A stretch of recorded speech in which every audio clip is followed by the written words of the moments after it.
के भिडियो बनाउन इजी छ क्या, एउटा मोबाइल भए पुग्छ क्या। भिडियो बनाउनलाई एउटा मोबाइल भए पुग्छ। तर तिमीहरू स्टार्ट गर्ने मान्छेलाई हैन जज गर्नुभन्दा पहिला त्यो मान्छेको सोच परिवर्तन। यो सोशल मिडियाबाट के हुन्छ, भिडियो बनाएर के हुन्छ सोच्छ नि, त्यो एउटा टिकटकमा गएर हैन सोशल मिडिया पावर भनेर सर्च हैन, त्यो पछि थाहा हुन्छ। म के भन्छु भने यार जो भिडियो बनाउन चाहन्छ भने त्यसलाई राम्रो क्वालिटीको आइफोन यस्तो यस्तो ट्राइपोड लाइट साइट माइक साइक त्यसको त्यो चिजको नसोच क्या। मैले भिडियो बनाउनु छ, मैले भिडियो बनाउँछु भनेर सोच क्या। स्क्रिप्ट भिडियो केही चाहिँदैन भिडियोमा हैन, अरूको भिडियोहरू कपी गरेर पनि तिमीहरू बनाउन सक्छौ। तर भिडियो बनाऊ के। भिडियो आज तिमीहरूलाई भिडियो बनाउनमा के अर्कै लाग्ला, यार यो भिडियो बनाएर के हुने हो जस्तो लाग्ला। तर यही तिम्रो यो खाली खाली ट्राई गरेको यो भिडियो हैन, एक दिन तिमीलाई यो सफलता दिन्छ क्या। यार मैले राम्ररी भिडियो जोड्न स्टार्ट गरेको भए, मैले त्यतिखेर यो स्टार्ट गरेको भए के हुन्थ्यो भनेर त्यस्तो सोच्छौ के। त्यो सोच्नुभन्दा पहिले यार त्यो भिडियो बनाऊ के। म भने त यो भिडियो बनाउन सुरु गर क्या। जस्तो हुन्छ यही हुन्छ हैन, के भिडियो पनि बनाऊ यार। तिमीहरू मोटिभेसनल भिडियो पनि बनाउन सक्छौ हैन। फेसबुकको केही टिप्सहरू भन्छ नि, जो फेसबुकमा यस्तो गर्यो भने यस्तो हुन्छ भनेर त्यो पनि बनाउन सक्छौ। ब्लगहरू बनाउन सक्छौ, फन्नी भिडियो बनाऊ, कमेडी भिडियो बनाउन सक्छौ, केही पनि भिडियो बनाउन सक्छौ। तर भिडियो चाहिँ बनाऊ के। अरूको भिडियो कपी गरेर पनि हाल्न सक्छौ। कपी भनेर अब त्यो भिडियो सेभ गरेर डाउनलोड गरेर त्यो अपलोड गर्नु होइन कि। जस्तै मैले यो कुरा गर भने, यो सोशल मिडियामा काम गर भने नि, त्यस्तै तिमीहरू पनि आफ्नो आवाजमा बोलेर हाल्न सक्छौ क्या। भिडियो बनाउन केही गाह्रो छैन के यार। भिडियो बनाउन के जति तिमीहरू सोच्छौ भिडियो बनाउन यति गाह्रो छ, धेरै अप्ठ्यारो छ, यो चाहिन्छ, सामानहरू धेरै चाहिन्छ भनेर सोच्छौ नि, तर इजी छ क्या। एउटा मोबाइल भए पुग्छ क्या। भिडियो बनाउनलाई एउटा मोबाइल भए पुग्छ। तर तिमीहरू स्टार्ट गर्नै छैन हैन, तर सोध्छौ फेरि आफै सोध्छौ के मेरो भविष्य कसरी बनाउने हो, म के गर्ने हो भनेर सोध्छौ हैन। तर आफै स्टार्ट गर्न हैन के। आफ्नो भविष्य बनाउन अरूको हात हुँदैन कि। आफ्नो भविष्य राम्रो बनाउनु छ भने आफूले मेहनत गर्नुपर्छ कि, अरूको भरमा नपरे कि आफूले मेहनत गर्नुपर्छ क्या।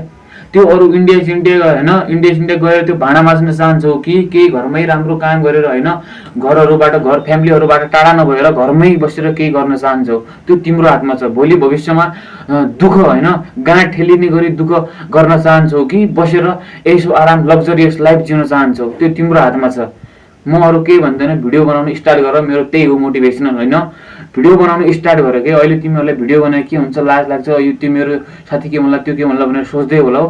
तर एक समयमा त्यो साथी भन्ने पनि केही काम लाग्दैन। यो उमेरमा मात्र त्यो साथी भन्छौ होला, तर भविष्यमा त्यो साथी तिम्रो केही काम लाग्दैन हैन। त्यही भएर भिडियो बनाऊ के मान्छे यार तिम्रो भिडियो हेरेर आए यो त भिडियो बनाउँछ, यो त कस्तो छ भनेर भन्दैन कि।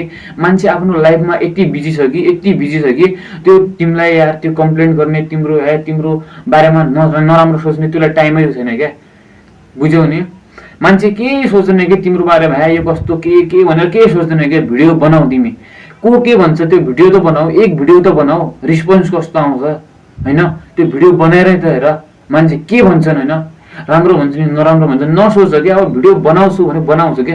अब मलाई पनि हैन, तर कमेन्टहरूमा त भन्दैनन् हैन, कमेन्टहरूमा भन्दैन, मलाई के भन्दैनन्, कोही के भन्दैनन्, किन भिडियो बनाउँछस् के भनेर भन्दैनन् हैन मलाई कमेन्टमा। तर रियलमा भन्नाले फेस टु फेस भेट्यो भने कोही साथीहरू अथवा कोही दाइहरू, कोही भाइहरू भन्छन् कि दाइ यस्तो भिडियो बनाउँछस् भनेर, भिडियो बनाउँछस् के बनाउँछस् भनेर भन्छन्।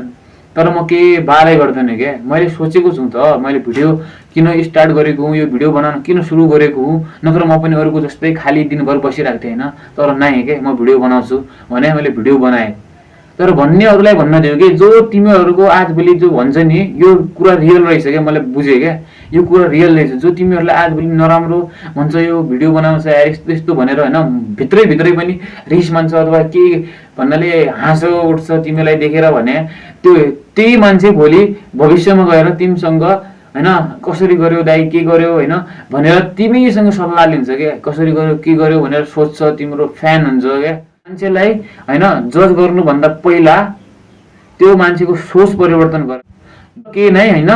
नबोलिकन त्यो मान्छेको सोच भन्नेहरू त धेरै हुन्छन् के, जल्नेहरू भन्नेहरू धेरै हुन्छन्। अरूको सफलता कोही पनि मान्छे देख्दैन के। अरूको सफलता कोही देख्न चाहदैन, सबै आफ्नै सफलता देख्न चाहन्छन्, सब आफै अगाडि बढ्न चाहन्छन्।